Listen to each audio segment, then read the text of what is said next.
Bonjour et bienvenue dans cette nouvelle vidéo. Parmi les innombrables missions d'un conseiller immobilier, je vous ai pris 3 missions et obligations de ce dernier. En 1, il a une obligation de moyens. Ça veut dire se mettre tous les outils à sa disposition pour pouvoir réaliser et s'occuper des projets qu'il a à sa disposition.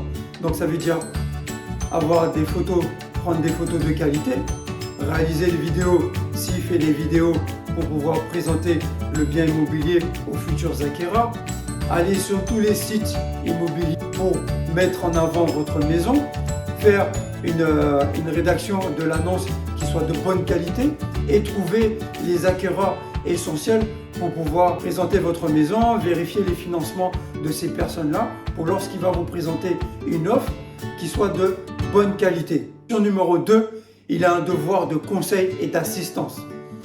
Donc, prend des projets en main, il a le devoir de vous conseiller par rapport à votre projet, savoir s'il est réalisable en l'état, vérifier par rapport au niveau de la maison, quels sont les conseils, les choses que vous devez faire attention pour pouvoir mettre votre maison dans des bonnes conditions lors de la mise en vente.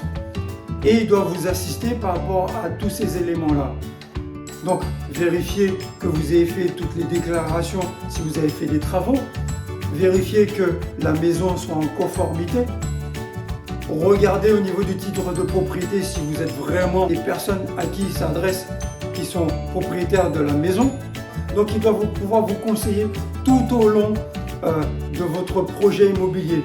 Sa mission numéro 3, et c'est une obligation de loyauté et de moralité. Le conseiller immobilier est mandaté par vous. Donc il a le devoir de défendre en priorité vos intérêts. Bien évidemment, au niveau des acquéreurs, il est là pour leur trouver le logement qui correspond à leurs critères de recherche. Par contre, il a l'obligation de défendre en priorité vos intérêts, de défendre le prix de vente qui aura été déterminé. Mission numéro 4 en bonus. Le conseiller immobilier a une obligation de formation annuelle. Il doit se former constamment pour pouvoir continuer à exercer et continuer à s'occuper de projets immobiliers. Donc là-dessus, il doit être au courant de tout ce qui se passe, tout ce qui est à l'affût. Vu que les lois changent régulièrement, il doit se tenir au courant.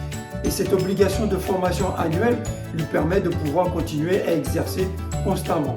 Donc voilà, j'espère ces quelques visions, ces quelques obligations par rapport à ces innombrables missions qu'incombe le conseiller immobilier vous seront utiles. N'hésitez pas à me laisser en commentaire en dessous qu'est-ce que vous attendez d'un conseiller immobilier. Sur ce, je vous dis à très vite dans une prochaine vidéo. Bye.